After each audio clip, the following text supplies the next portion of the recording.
अनिकेत, मी तुला जरा सेन्सिबल समजत होते, पण तू या छवीच्या नादाला लागून पुरता बिघडलायस.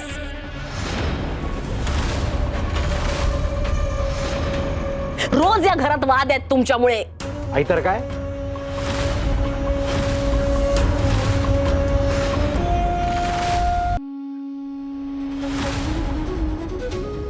अनिकेताला तू प्रॉमिस तोडलंस. आपलं घर एकत्र नाही राहिले. निरंग्या, आपण सत्य सगळ्यांसमोर आणलं, पण आपणच चुकीचं ठरलो. छवी छवी शांत हो. हे बघ, अख्खं जग जरी तुझ्या विरोधात असलं ना, तरी मी तुझ्या सोबत आहे काय. आणि शांभवी आत्ता सगळ्यांना फसवते, पण एक दिवस आपण तिचा खरा चेहरा सगळ्यांसमोर आणू, आणि तेव्हा ती स्वतः रचलेल्या या जाळ्यात स्वतःच अडकेल. बघतो.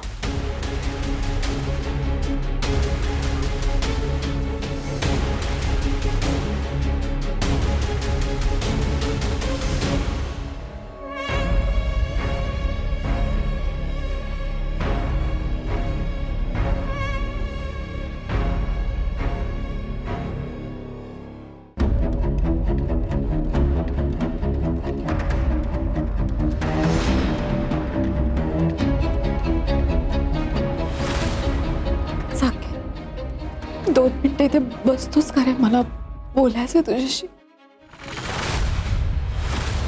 मला काही बोलायचं नाही तुझ्याशी शांभवी.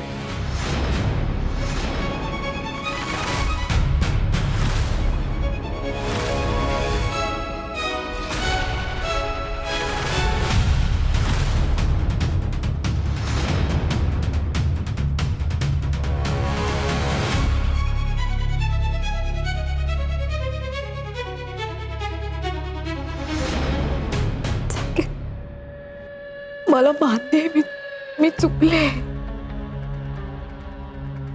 मी मान्य करते, मला तुला नाही काही सांगता आलं. पण एकदा स्वतःला माझ्या जागी ठेवून विचार कर ना प्लीज.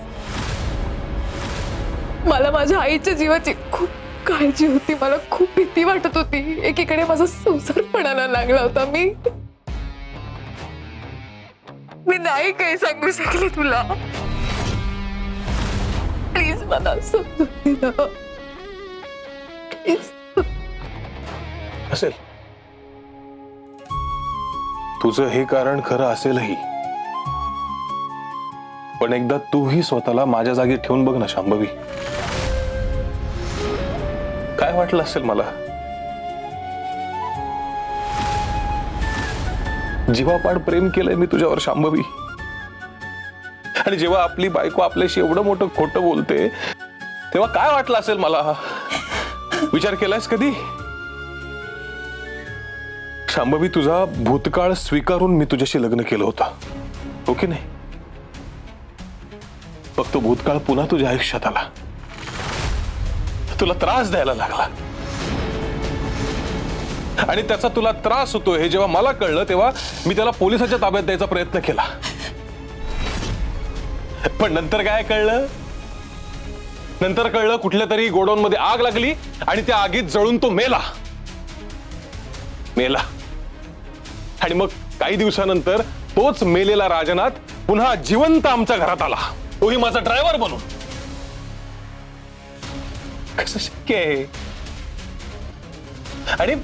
आणि मुळात त्याला नोकरीवर ठेवण्यासाठी तूच होकार दिला होतास ना? तू होकार का दिला होतास हे आता कळतंय मला शांभवी.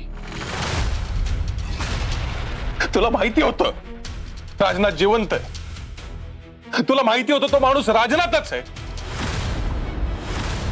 तरी सुद्धा तू होकार दिलास.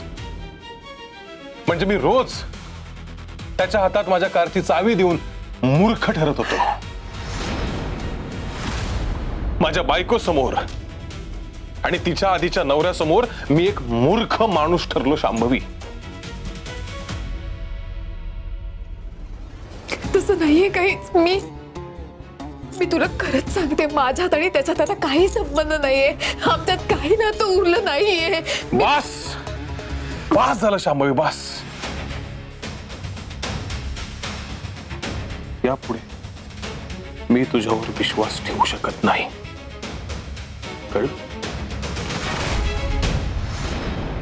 प्लीज एकदा समजा. शांभवी, हात पकडलास मला.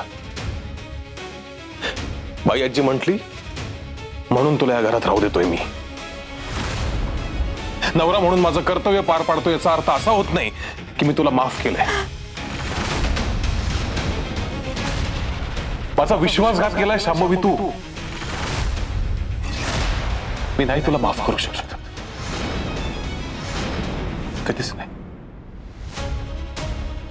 आणि आपलं नातं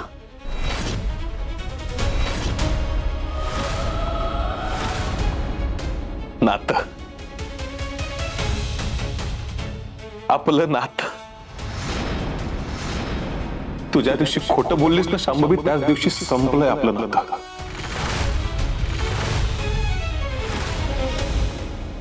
जिजू, जिजू, तिला तुमची गरज आहे. तिला असं एकटीला सोडून नका जाऊ, प्लीज प्लीज. बस. जिजू, जिजू ऐका ना, जिजू प्लीज. जिजू,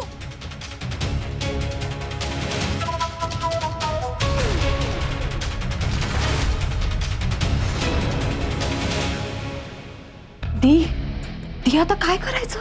त्या म्हातारीने थांबवलं तरी तो साकेत थांबत नाहीये. अगं त्याचा ना तुझ्यावरचा पूर्णपणे विश्वास उडालाय. काय करायचं आपण? ती मला भीती वाटते खूप. खेळ असा अर्धवट सोडून चालणार नाही.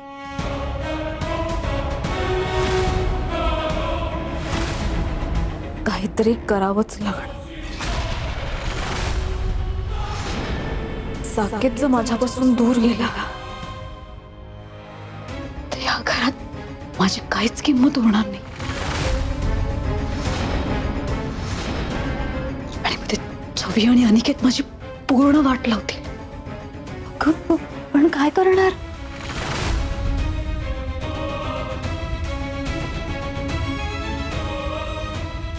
मोठं काहीतरी घडणार.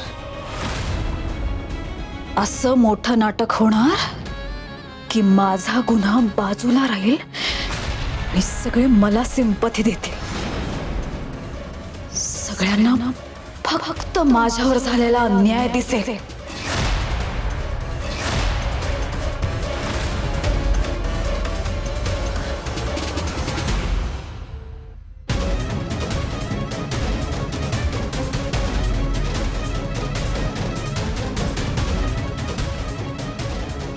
हॅलो.